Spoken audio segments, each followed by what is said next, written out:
Yo, hello guys. Hope we're all doing great. My name is Kenyor, and I'll be taking us on introduction to computer programming. Yep. This program is highly sponsored by EduStipend, a great ambassador of the program. My name is Tom Kenya, and we'll be looking at the main focus of this program will be to help you understand Golang and how to use Golang for your backend jobs. So, Golang for backend developers. Let's go straight to it, guys. So yeah, first of all, my course is to guide you through what programming is. So what exactly is programming? Programming is writing computer code to create a program as to solve a problem. Programs are created to implement algorithms. Algorithms can be represented as procedural flows or as flowcharts. And programming is the translation of these into a computer program. I use a lot of programming there, trying to define the word programming. Yeah, but the idea is sitting down, forming a structural approach to solving a problem, then implementing it through lines of code. It's called programming.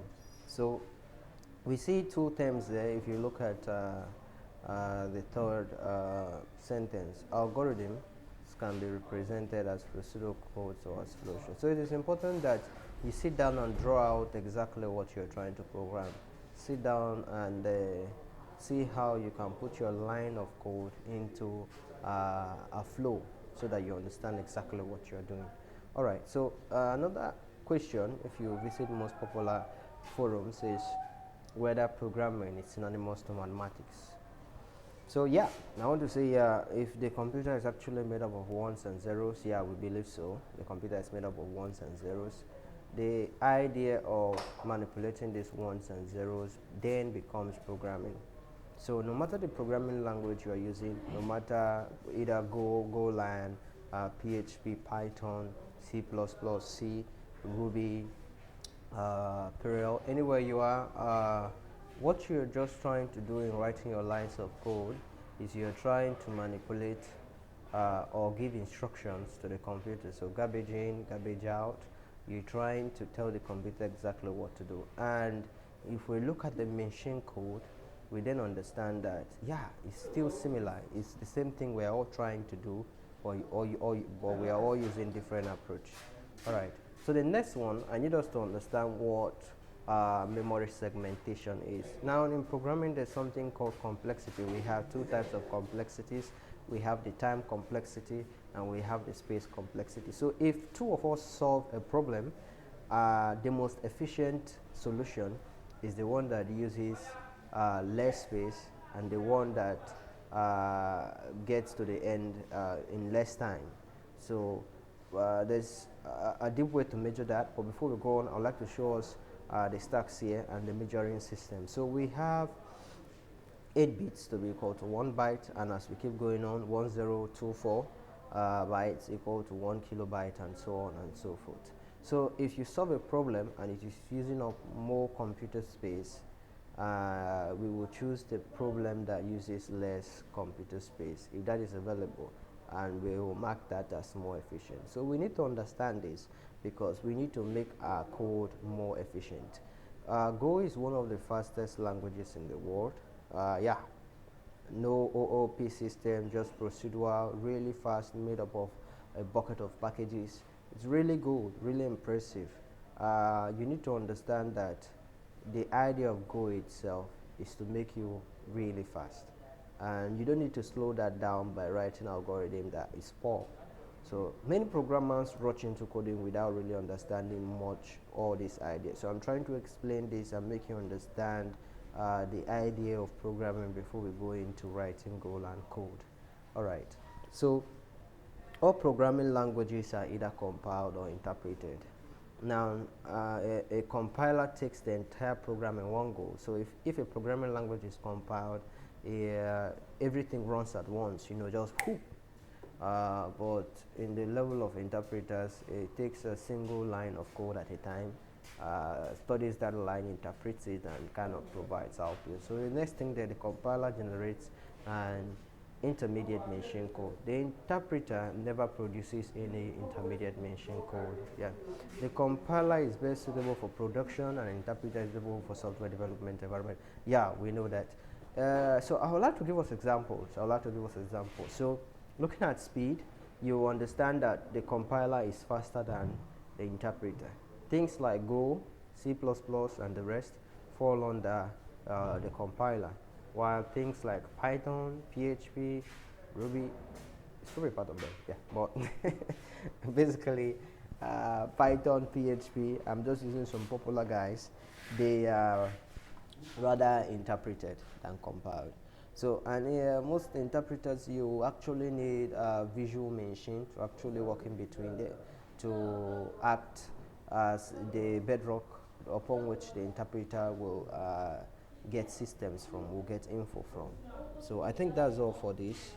Let's go on. The next thing we'll be looking at is me trying to compare Golang with C++. Why am I making this comparison? C++, if you type right now, I believe you'll see that C++ is one of the fastest, or the fastest language in the world, programming language. But we see that Golang beats it actually. So I think people should update their data. Golang has a lot of great features. Now let's look at the language structure. Golang is not OOP. Yeah, Golang is not object oriented. It is procedural based language. C++ is object oriented. The syntax for Golang is a lot easier and simple than C++. Generics. It supports generic programming, and C++ doesn't. Packages. Now Go is all made up of packages. Everything package, just packages. But in C++ we have header files, we have templates, libraries, and stuff like that. So memory management. If you look at the memory management aspect, I think Go has done a good job. It uses some garbage collection techniques, and that's very important. And I would say that's kudos for Go here. But C++ doesn't. If we look at the compiling speed, now the compiling speed of Go is better than that of C++. Yeah, so I'll just leave you with this table. You can play around with it and stuff like that. But now, security, yeah, this is kudos to C++. But when we look at the community, most people believe that Golang has a larger community than C++. But that's arguable though. That's why I didn't include that here. All right. So let's look at the fathers of programming. So we have a solid foundation of programming. See how we can make it a habit, and and we can be tagged as world programmers. So programming started a long time ago. We remember the father of computers. They call him the father of digital computers, I think. Charles Babbage with his differential engine. We observed that in his differential engine, Adam Lovelace was able to develop a structure or a programming model. That became the first programming language that was used, or that is still used to, not still, it is old.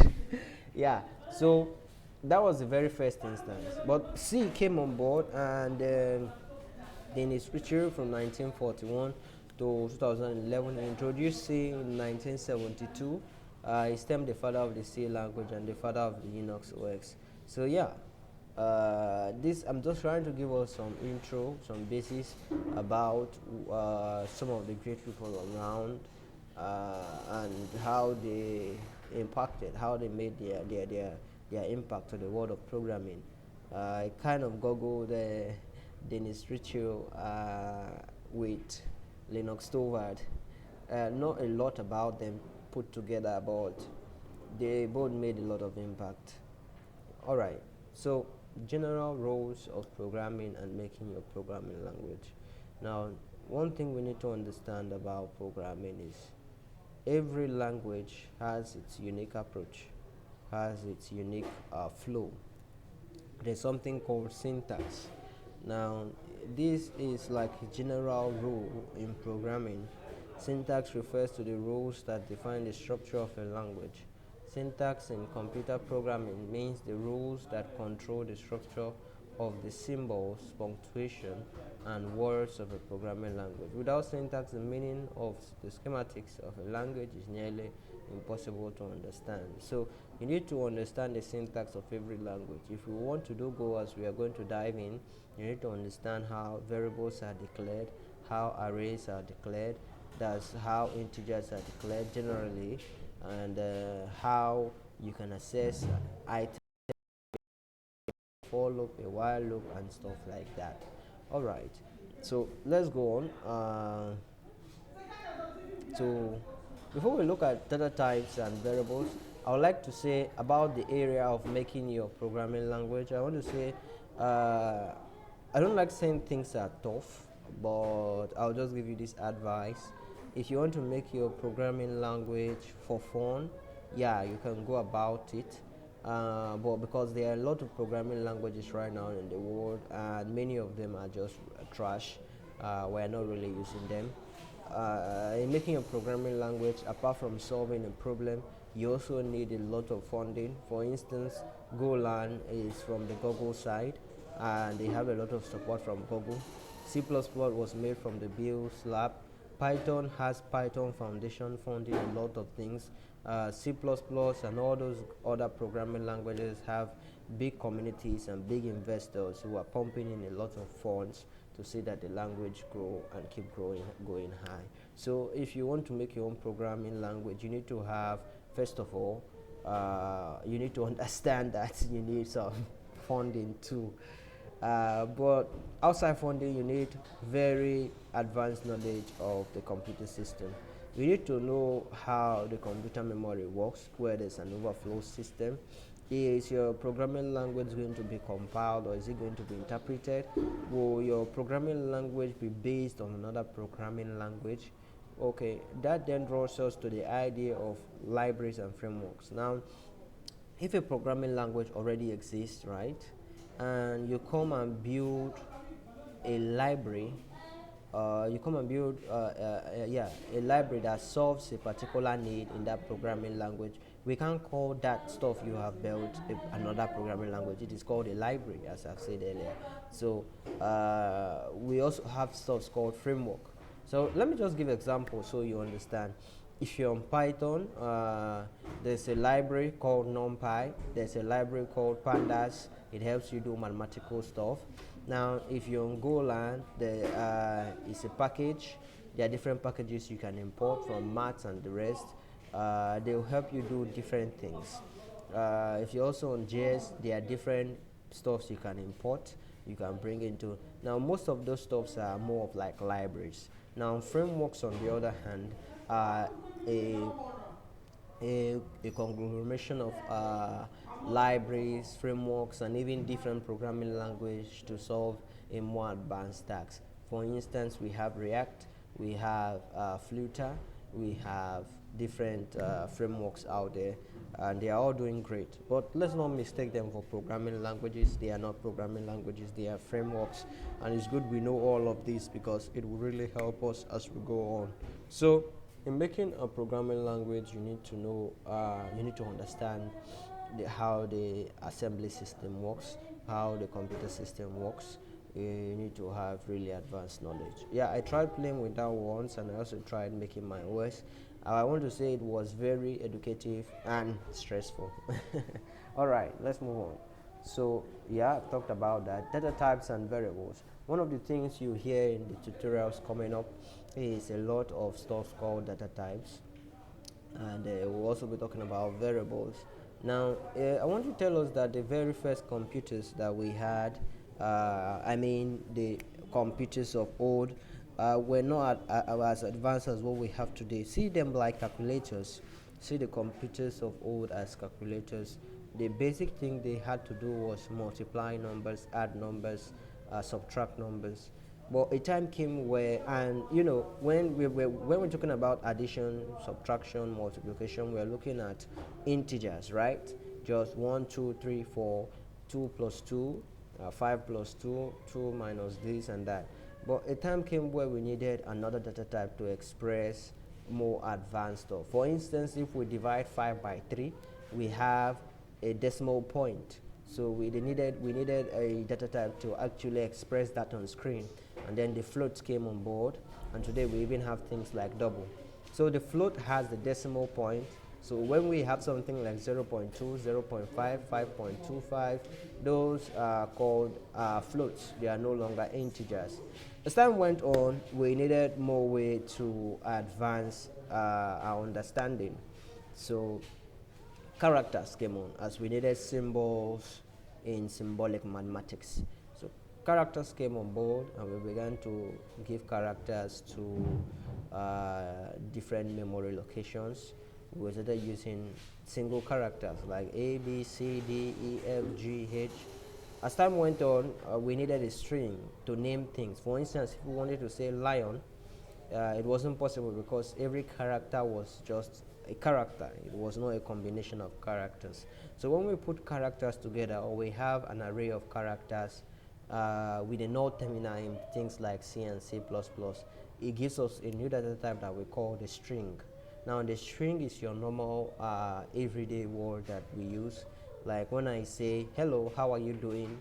That content, that sentence is full string, is a string. So it's good we know all of that, as that will help us as we go. Now variables, no matter the programming language you are in, creating a variable may be different, but it does the same thing to the computer. The basic aim, or the basic thing it does to the computer, is it creates a memory location for to assign a particular value. So if you create a variable for a number, say number 4 or 5, a box, think of it like a box. A box is created and number 5 is added to that. So let's go on. Next thing, I kind of explained it.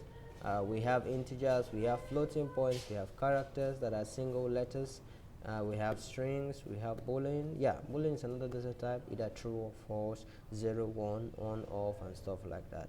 Array is a list of number of elements in a specific order, typically of the same type. But today we have so many programming languages disobeying this typically of the same type, because we have arrays now that are very funny in new programming language. But Go obeys the rule of Asian programming. So does C++, excuse me. So does C++ and the Asian guys. All right, guys. So let's move on. So I made a simple example of how this stuff I'm giving you is a focus on how to start programming. It's an introduction to programming in any language, and it also gives you an understanding of how programming languages work. Now, if you look at Python up here, we want to actually look at the heading. We're trying to create an integer variable that can store the number 4, that we're going to assign the number 4 to. So if you look at Python, you just see what happens there. Num equal to 4. The data type is not defined, and we don't really know that. We can't really see that there. So in PHP, you use $ equal to 4. A data type is not defined, and you have to put those semicolons at the end, or else your whole code is going to be messed up. Now in C++, and C, and Java, the first thing you do is you declare the data type, then you name the variable, and then you do the assignment, and you have to add a semicolon at the end. All right, so if you look at JS, there's no data type. It only uses the declaration to set up a variable, and immediately it does that. That's all. Yeah. But in Go, we see something very interesting. First, we have the declaration. Then the next thing we have is the naming of that variable, and after that, we have the data type, then the assignment. Now this is very important because it is simple, it follows a laid down structure, So you have to declare, you have to name, you have to categorize, and then you have to assign. It makes programming a lot more mature and easy. All right.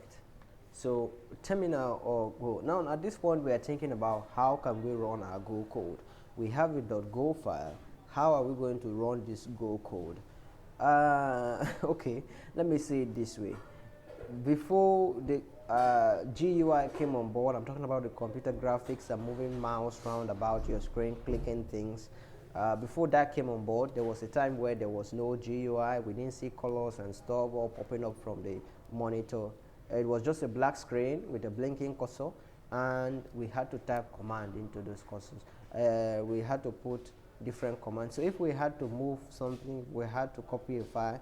If we had to make a new file, we all did that in the terminal, or CMD for those guys, or command prompt for those guys that are using Windows. So I want to say, as a developer, sometimes you need to go down to the terminal to run your code to really understand what's happening. We are looking at making you understand the power of Go as relating to backend. So it means in the future you will be termed a Go backend developer. Now, if you're given an instance on AWS where there's no GUI, how do you go about it? If you're given a Linux terminal instance, or you're given CMD Windows stuff, how do you go about it? Now, the very first thing is you need to understand how the terminal works. You need to understand what the path is, what environmental variables are, what the binary is, and where the binary file goes to. All of those things are very important. But I'd like to just share some commands with all that we can use on our terminal.